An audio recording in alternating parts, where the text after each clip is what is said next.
Aujourd'hui, je vous fais découvrir le roller derby. Le roller derby est un sport de contact sur patin qui a été créé aux États-Unis il y a plus de 70 ans. Ça a été très populaire dans les années 50 et puis, aux alentours des années 70, le roller derby disparaît, comme les dinosaures. Et donc, il faut attendre l'an 2000 pour voir réapparaître une version revampée et plus athlétique du roller derby. Et c'est celle-ci qu'on s'en va découvrir.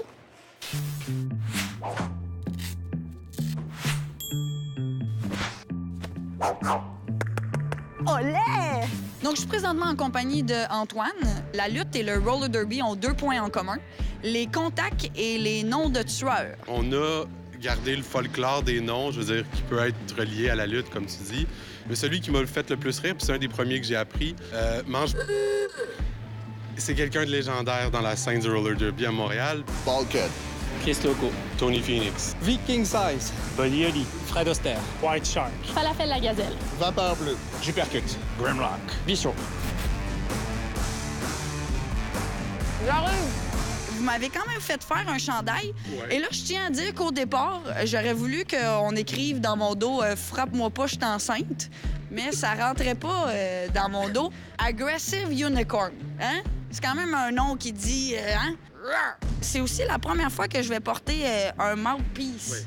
Oui. Ça m'a pas vraiment rassuré de savoir que je devais porter ça. C'est prêt?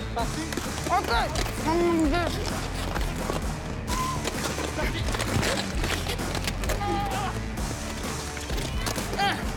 Il m'a fait ça, le gars!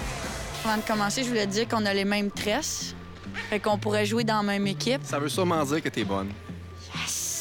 Je suis en compagnie de Viking qui va nous expliquer brièvement les règlements du roller derby. C'est un sport d'équipe qui se joue à 5 joueurs par équipe. Il y en a 4 qui sont bloqueurs, puis il y en a un qui est jammer, qu'on appelle. Il y a une étoile sur son casque pour l'identifier. C'est lui qui compte des points. Il compte des points en dépassant ses adversaires. Les 4 autres doivent bloquer le jammer adverse pour l'empêcher de faire des points. Et aussi, si possible, tasser les bloqueurs adverses pour faire un chemin à son jam. Si je comprends bien, il y a des contacts dans tout ça. J'ai le droit de pousser un adversaire ou... Tu as le droit de le frapper des épaules jusqu'au milieu de la cuisse, devant, de côté, mais pas dans le milieu du dos. Et tu peux utiliser à peu près les mêmes zones, c'est-à-dire je peux utiliser mes épaules, mes hanches, mon ventre, mon dos pour frapper, mais pas mes jambes, pas mes mains. Est-ce que j'aurais le droit de, mettons, mouiller mon doigt puis le mettre dans une oreille de l'adversaire? Est-ce que j'ai le droit, mettons, de faire comme Zinedine Zidane puis de sacrer un coup de boule? Est-ce que je pourrais jeter de l'eau dans la face de l'arbitre? Est-ce que j'ai le droit de tendrement tenir la main d'un adversaire? Avec son consentement, oui. Mais mettons, entre toi puis moi, là, t'as-tu déjà donné un coup de tresse à quelqu'un? Involontairement, on me dit que oui. Pas le droit de mettre mon doigt mouillé dans l'oreille d'un adversaire, mais lui peut sacrer des coups de tresse involontaires. Non! J'ai levé mon bras trop haut. Roller derby, hein? C'est-tu moi ou c'est comme le jeu risque, t'as besoin de jouer pour comprendre ce qui se passe? Ah, c'est un peu ça, mais pour vrai, j'ai trippé. Puis Ouais, il faut t'aimais ça? absolument que tout le monde l'essaye au moins une fois dans sa vie. Et c'est plus accessible qu'on le pense. Déjà, j'ai appris sur place qu'il y avait une ligue féminine, une ligue masculine, une ligue mixte et une ligue junior. Pas d'âge d'or? Et pas d'âge d'or pour l'instant, mais il y avait des gens de 50 ans et plus. Est-ce que c'est l'âge d'or? Je me questionne toujours. Pas encore. Et ce qui est le fun, c'est qu'on arrive sur place, ils ont tout l'équipement pour nous et ils prennent le temps de nous apprendre la base.